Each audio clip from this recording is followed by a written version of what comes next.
It's funny. When civil engineers finish building a massive suspension bridge, they don't just, like, cut a ribbon, take a quick picture, and hope for the best. Right. They definitely do not. No. They run these completely insane stress tests.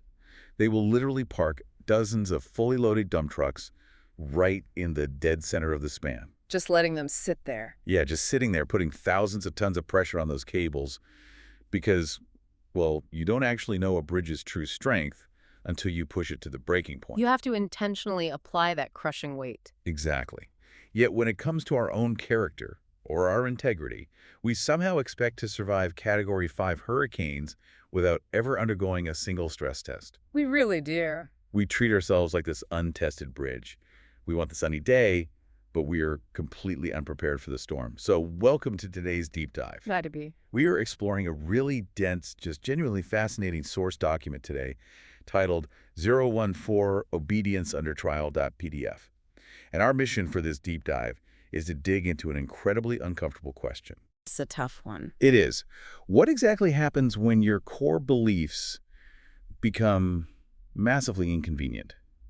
Why is doing the right thing sometimes so painfully, relentlessly costly? What's fascinating here is how fundamentally our modern culture misunderstands the mechanics of hardship. Yeah, we really get it backward, don't we? Completely backward. We're conditioned to treat suffering, or really friction of any kind, as an interruption. Like a detour. Exactly, a detour. Or worse, a sign of failure. We see a roadblock and think it's this glaring signal that something has gone terribly wrong with our lives or our decisions. Right. But the author of this document argues the exact opposite. The premise here is that trials are not obstacles blocking your journey. They are the actual workshop where authentic character is forged. Which is a really heavy paradigm shift to swallow. Oh, absolutely. So, as we get into this, I want you, listening right now, to think about a current pressure cooker in your own life. Something specific. All right, like maybe it's a massive ethical dilemma at work, or maybe it's profound friction in your community, or honestly, just an internal struggle you can't seem to shake. Everyone has something. They do. Yeah. So keep that specific pressure in your mind, because the historical framework we're looking at today promises a roadmap for not just surviving that situation, but actually utilizing it. And to understand how to utilize a trial, we first have to dismantle this really pervasive, deeply ingrained myth. The myth of the easy life. Yes, the assumption that a good life naturally equates to an easy life. The source material points out that in the early days of any newly adopted belief system, or ethical framework, obedience usually feels pretty simple. Feels rewarding. Right. You do the right thing, you get a positive result, and your brain just logs that as a successful transaction. Okay, let's unpack this, because I want to push back on our modern obsession with the easy life. Go for it. We live in the absolute golden era of life hacks. We have apps, routines, entire industries designed specifically to eliminate all possible friction from our day. We want the result without the resistance. Exactly. But a comfortable, friction-free faith is like a ship that has never left the harbor. Oh, that's a good way to put it. It looks absolutely gorgeous tied to the dock. The paint is gleaming, the sails are pristine, the rigging is perfect, but you have no earthly idea if it actually floats when the water gets rough. Right, because a ship isn't built for the harbor. Exactly. That visual captures the illusion of comfort perfectly. The document actually leans heavily into a different physical metaphor to explain this mechanism. The metallurgy one, right? Yeah, drawn from the ancient world, specifically referenced in the biblical book of 1 Peter. It's the metaphor of the refining fire. Which is pretty intense. It is. In ancient metallurgy, raw gold extracted from the earth was virtually useless in its natural state. Because it was just full of junk. Right. It was full of impurities, fragile minerals, dirt, dross, and you couldn't just brush it off and polish it. You had to basically melt it down. Exactly. The only scientific way to purify that gold was to put it into a crucible and apply sustained, intense heat. Because the heat fundamentally changes the state of the metal, right? It physically forces the hidden impurities to the surface. Yes. It breaks the molecular bonds holding the good stuff and the junk together. The intense temperature increases atomic mobility. Wow. So the impurities, which are less dense than the pure gold, are physically forced to separate. They rise to the top where they can be carefully scraped away by the refiner. So without that overwhelming heat, the gold remains permanently compromised. Exactly. And the core argument here is that trials perform this exact same physical function on human psychology and character. That makes so much sense. When your circumstances heat up, your cognitive load maxes out, and those polite social masks you wear, they begin to melt away. Yeah, you can't fake it anymore when you're under that much pressure. You really can't. The heat forces hidden fears, fragile trust, and shallow, self-serving motives right to the surface. So it's not the heat destroying the gold, it's the heat revealing the gold. It exposes what comfort allowed you to hide. The document actually walks us through a very specific psychological progression of this drawn from the book of James. Right, chapter 1, I think. Yes, James 1. It outlines a sequential chain reaction. Trial produces perseverance. Okay. Perseverance, sustained over time, produces character, and character ultimately leads to spiritual maturity. So the heat is meticulously designed to purify, not to destroy. Precisely. It burns away the reliance on anything other than core truth. Here's where it gets really interesting. Yeah. Because the author doesn't just leave us with this broad, theoretical idea of the refining fire. We actually get the historical receipts. Right. We get actual case studies of people who live their entire lives inside that furnace. Yeah. And to understand the mechanics of how they survived, I keep thinking about athletic training. Oh, like practicing for a game? Yeah. You can't expect to step onto a basketball court and hit a game-winning shot in a crowded, screaming arena if you haven't put in thousands of hours of repetitive, boring practice in a completely empty gym. You have to build the muscle memory first. Exactly. There is this recurring theme in the material that private obedience is the mandatory prerequisite for surviving a public trial. And there is honestly no better historical illustration of that empty gym training than the life of Joseph. Oh man, Joseph's story is wild. The text spends considerable time deconstructing his timeline. Talk about a life defined by unjust, hidden seasons. Verse. We are looking at a young man betrayed by his own brothers, sold into a human trafficking ring, enslaved in a foreign superpower, and eventually falsely imprisoned. Just a cascading series of disasters. And every single one of his trials was profoundly private and deeply unfair. I look at Joseph's life and I just think he could have easily thrown his hands up and said, the universe betrayed me. My family betrayed me. The rules of morality no longer apply because the social contract is completely broken. The temptation to abandon integrity when nobody's looking is immense, especially when life has already been that unfair to you. Absolutely. The analysis highlights his encounter with his master, Potiphar's wife. She propositioned him in private. Right, a total secret. This was a moment where moral compromise would have been incredibly easy. For a slave, giving in to the master's wife might have even been politically advantageous. It probably could have secured him better treatment, honestly. It could have. But Joseph's immediate response was, "How then could I do such a wicked thing and sin against God?" Wow. His private integrity, his refusal to compromise when no one else would have known, cost him his freedom. He was thrown into a dungeon. Which is terrifying, honestly. Right. Doing the right thing literally ruined his life in the short term. From a purely human perspective, yes, his obedience resulted in catastrophic failure. It really makes you question the value of integrity if the immediate payout is a prison cell. In the short term, it absolutely looks like a losing strategy. But the theological payoff of that hidden integrity operates on a much longer timeline. Decades later, right? Yes. Decades later, Joseph is pulled from that prison, rises to the highest levels of power in Egypt, and actually engineers the survival of an entire nation during a catastrophic famine. Including the very brothers who sold him in the first place. Exactly. And looking back from the end of his life, he realizes that God used the trauma to forge a leader capable of carrying the weight of a nation. Genesis 50, right?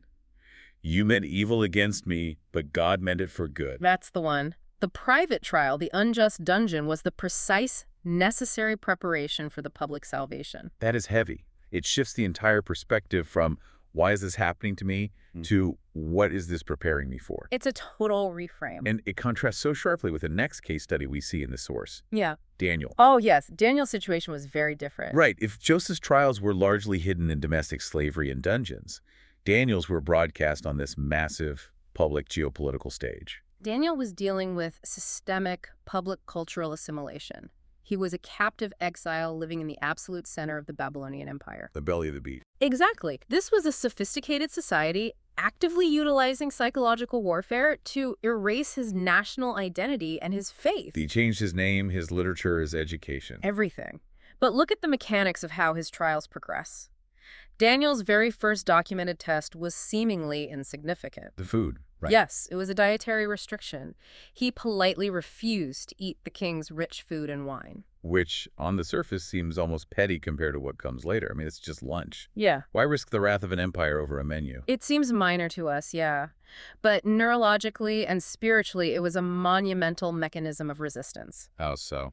Well, eating the king's food in that culture was a symbol of total dependence on the state.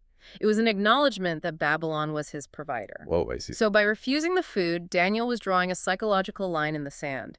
He was maintaining a firewall between his internal fidelity to his beliefs and his external compliance to the empire. So that small early test was basically a micro-rebellion. Exactly. It trained his brain's risk tolerance. He was building the internal muscle memory of defiance that he would absolutely need for his ultimate test years later. The lion's den. It doesn't just happen in a vacuum. No, it doesn't. Decades later, a royal decree makes it illegal to pray to anyone but the king. And what does Daniel do? He doesn't panic. He doesn't hold an emergency committee meeting. He simply goes to his window and prays exactly as he always had. Knowing full well the penalty is a brutal public execution. Right. And he possessed the capacity to do that only because he had already won 1,000 smaller private battles of obedience over the decades. Wow, so his massive public courage was entirely funded by years of private, seemingly insignificant integrity. That is the core dynamic. Okay, so we've looked at the mechanics of surviving unjust imprisonment with Joseph, and we've analyzed the strategy for surviving a hostile, assimilating empire with Daniel. Let's move forward. Yeah, because the source material then pivots to the New Testament, and I have to admit, this is where my modern sensibilities start to really chafe. I know exactly where you're going with this. I have a genuine issue with the narrative surrounding the Apostle Paul. I mean, if God so deeply loves and favors Paul, why does Paul's life read like a chronological catalog of absolute, unrelenting disasters? The sheer volume of his suffering is staggering when you list it out. Staggering. We are talking about multiple shipwrecks, brutal public beatings, starvation, riots, constant imprisonments. It's relentless. If I'm Paul, at some point after dragging myself onto the beach from, like, the second shipwreck, I am looking up at the sky and saying, I'm out. I am clearly doing something wrong, or my management has entirely abandoned me. Most people would quit. Right. How does a human being not just collapse into absolute despair under the weight of that constant failure? To decode Paul's resilience, the author introduces a vital concept: spiritual warfare. It usually sounds super cinematic and mystical. It often gets bogged down in that imagery, yeah. Yeah. But the material defines it as the very real, practical friction caused by three distinct sources of opposition: the world, the flesh, and the devil. Okay, break those down for us. The world represents the systemic, cultural, and political structures that oppose ethical or divine ways. Like the Roman Empire for Paul. Exactly. Then the flesh is our own internal sabotage.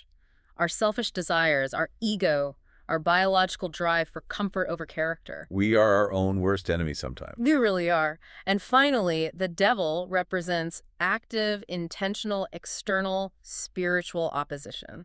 So Paul's framework for suffering was completely different than ours. Completely. He understood that the constant pushback wasn't a sign that he was failing the mission. The friction was the definitive proof that he was actually engaging the target. Yes. He developed a radical, completely countercultural theology of suffering. Paul systematically dismantled the concept of human self-reliance. Which must have sounded crazy in Rome. It did. He was operating in a Roman culture that idolized physical strength, military power, and social status. And in the face of that, Paul fully embraced his own weakness. He leaned into it. The text highlights his revelation in 2 Corinthians, where he records God telling him, "My power is made perfect in weakness." Wow. Paul stopped viewing his physical limitations, his stutter, or his lack of resources as liabilities. He recognized them as the exact negative space required for divine power to be clearly demonstrated. Which leads to what I think is the biggest aha moment in this entire stack of research. It points out this incredible historical paradox regarding Paul's final imprisonments. Oh, the creation of the prison epistles. Yeah. It is an absolute masterclass in rerouting a trial. It really is. I mean, paint the picture for us. Paul is locked in a Roman prison cell. He is literally chained to a guard. His movement is entirely restricted. His speaking tours are canceled. To his political and religious enemies, they have completely silenced him. It looks like it's over. Right. From a strategic standpoint, it looks like the ultimate final defeat of his life's entire work. But look at the actual historical outcome. Because he is physically chained to a wall and cannot travel to speak, he is forced to adopt a different medium. He has to pivot. He is forced to write letters. He meticulously pens the books of Philippians, Ephesians, Colossians, and Philemon. Just sitting in a dungeon. Just sitting there, he creates dense, brilliant theological documents that are quietly smuggled out of that cell and begin circulating around the Mediterranean trade routes. And eventually around the entire globe. Spoken words fade the moment they leave your mouth, but letters can be copied. They endure. Those documents, born out of what looked like the total suffocation of his ministry, became a technological upgrade for his message. They really did. They have guided billions of people for millennia. It completely blows my mind that the restriction actually catalyzed the expansion. It forces a massive reevaluation of how we view our own limitations. We operate on a microscopic timeline. We really do. The chains that were intentionally designed by an empire to restrict Paul's mission were the exact instruments utilized to extend his mission across all of human history. The obstacle became the amplifier. Yeah. So, if trials are inevitable, and according to this entire framework, absolutely necessary for our character development, how do we practically survive them on a Tuesday afternoon? Right, the day-to-day application. Yeah, because you don't just sit in the furnace and hope the fire eventually burns itself out. The text demands active trust. You have to actively participate in the crucible. And I imagine when things go sideways, the very first thing to evaporate is your objective grip on reality. Panic sets in and you start catastrophizing. Which is why the material outlines a highly practical survival toolkit. Okay, let's hear it. These are not abstract theories. They are psychological and spiritual stabilizing mechanisms. And the first discipline the author points to is anchoring in Scripture. Anchoring. We see Jesus in the wilderness as the ultimate prototype for this. When Jesus was facing profound physical deprivation and psychological temptation, he did not engage in philosophical debates with the opposition. He didn't argue. No. He didn't rely on his own human reasoning or emotional intelligence to argue his way out of the trap. He anchored his mind to an objective text. It is written. Exactly. His repeated response was simply, "It is written." That makes so much sense from a cognitive behavioral standpoint.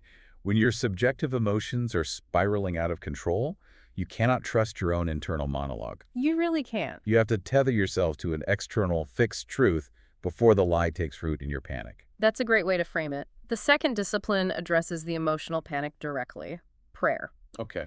The analysis zeroes in on Jesus praying in the Garden of Gethsemane hours before his execution. It's crucial to understand the mechanics of prayer in the midst of a severe trial. It's not just asking for a way out. No, it isn't necessarily a transaction where you beg for an emergency escape hatch.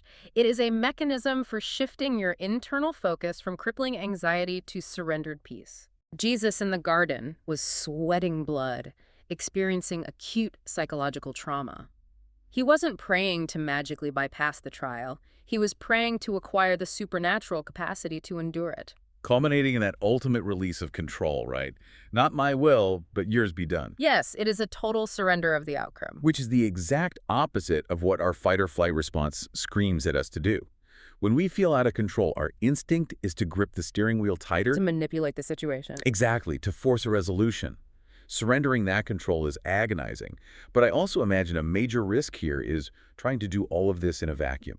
Oh, isolation is incredibly dangerous. Because when things go terribly wrong in my own life, my first instinct is to pull away, hide, and lick my wounds in private. And the document issues a glaring warning about exactly that instinct. The third discipline is community. Community. Isolation chemically and spiritually magnifies the burden of a trial. It creates an echo chamber for your worst fears. That's so true. But community distributes the weight. The early church did not survive brutal Roman persecution because they were a collection of stoic, individual super-Christians. They weren't just toughing it out alone. Not at all. They survived because they engaged in radical burden sharing. They physically and emotionally bore one another's weights. Just being around regulated, faithful people calms our own nervous system. It does. Spiritual friendships provide objective accountability, shared historical wisdom, and the actual courage to keep moving when your personal reserves of resolve are entirely depleted. You literally borrow the faith of your friends when your own tank hits empty. Yes, you lean on their certainty when you are drowning in doubt. I love that. And that leads to the fourth discipline, which feels much more introspective: journaling, or the practice of spiritual reflection. The author references Psalm 77 to demonstrate the neurological power of recording past provision. Because we forget so easily. We do. The human brain suffers from an intense negativity bias. When you are standing in the middle of a painful trial, your brain convinces you that the pain is permanent. It tells you it has always been bad and will always be bad. Exactly. Journaling aggressively fights that bias. It forces you to document the raw reality of the struggle, yes, but more importantly, it forces you to log the subtle data points of provision. You're basically leaving a trail of breadcrumbs for your future self to find when you get lost in the dark woods again. That's beautiful. It turns fleeting, easily forgotten moments of relief into an enduring physical testimony. So when the next crisis hits, you don't have to rely on a faulty memory. Right. You have written undeniable proof that you were sustained in the past, even when the mechanics of that survival were entirely invisible to you in the moment. This raises a massive question for me, though. What's that? We've talked about the refining fire, the necessity of private integrity, the collapse of our own self-reliance, and these intense disciplines for survival. We've covered a lot of ground. We have. But what is the ultimate goal of all this effort?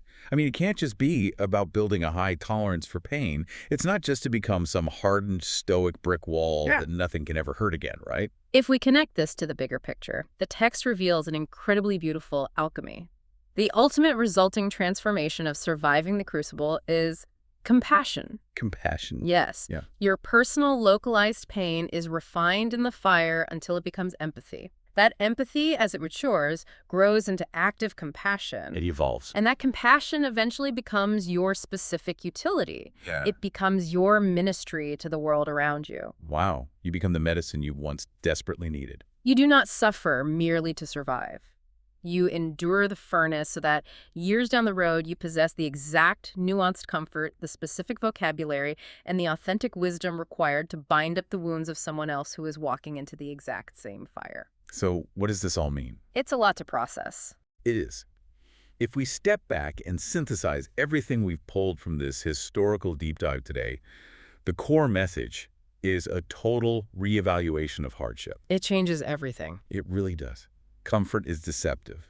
It conceals our deepest structural weaknesses, while trials ruthlessly illuminate them so they can be repaired. Hardship isn't a detour away from your life's purpose. No, it is the actual paved runway to becoming a resilient, mature, profoundly compassionate human being. It fundamentally rewrites the entire narrative of why bad things happen to us. It really does. Yeah. So to you, listening right now, think back to that specific pressure cooker we talked about at the very beginning of this conversation. Yeah, one you're facing today. Yeah. Whatever massive friction, whatever impossible standard or deeply unfair situation you are in, what if you stopped looking at it as an arbitrary punishment? What if you started viewing it as a highly specific divine workshop? Exactly. It changes how you breathe through it. It really makes you wonder, if trials are the only known mechanism for building true, resilient compassion, are the people who have lived the easiest, most heavily optimized, frictionless lives actually the least equipped to help the rest of us when the world inevitably falls apart? Oh, that's a wild thought. What if the strength you are being violently forced to build in your trial today is the exact strength someone else will desperately need to borrow from you tomorrow? It's definitely something to think about the next time you catch yourself praying for an easy day.